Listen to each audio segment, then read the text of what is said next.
South Africa is the most famous part of southern Africa because it receives the most visitors and also because it shares the same name. In this video, we're going to look at the south of South Africa, starting off with Cape Town.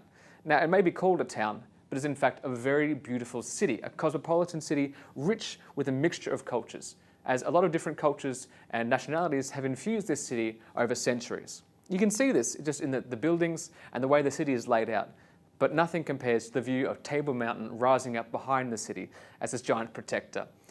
If that mountain is ever clear, that's a good day to go up and visit, because often the mountain is covered with what they call the tablecloth, which is a series of low-lying cloud.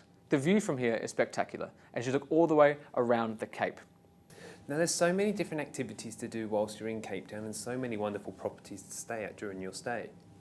Typically people stay at least a few nights in Cape Town as part of their Southern Africa or South Africa experience. We often recommend at least 5, giving people at least 3 days of full activities and then of course a day at leisure just to enjoy the surrounding area. You have properties towards Table Mountain offering you stunning views. You have other properties down on the Victoria and Alfred waterfront.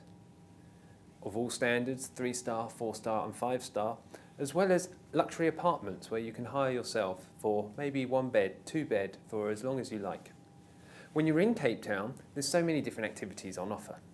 Other than the shopping and enjoying the local restaurants and the cuisine, you may take a day tour down to the Cape of Good Hope, experience the surrounds of Cape Town.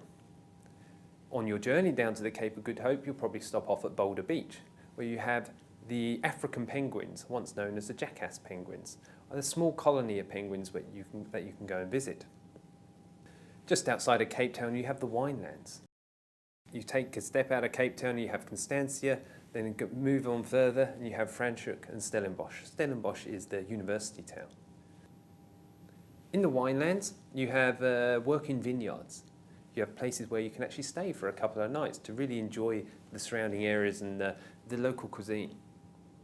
In addition, you could maybe just do it as a day trip on the Winelands tour.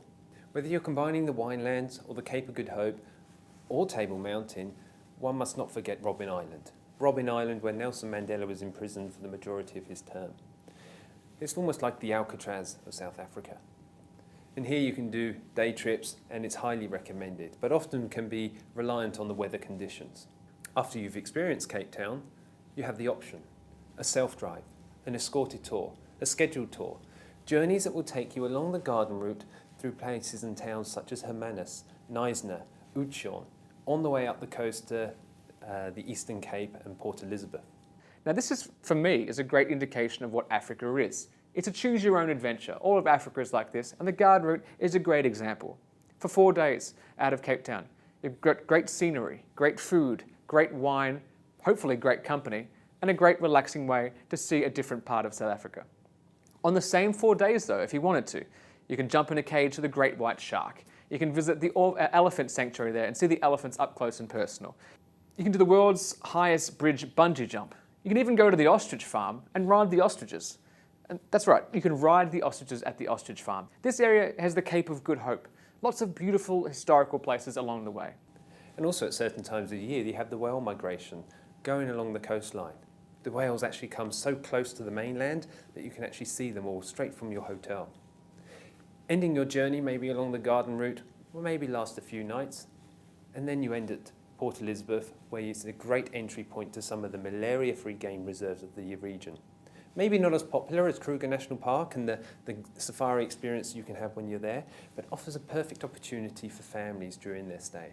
Just in this one small section of South Africa, you have a lot to choose from. And we'll get up to the other famous sections in just a little bit.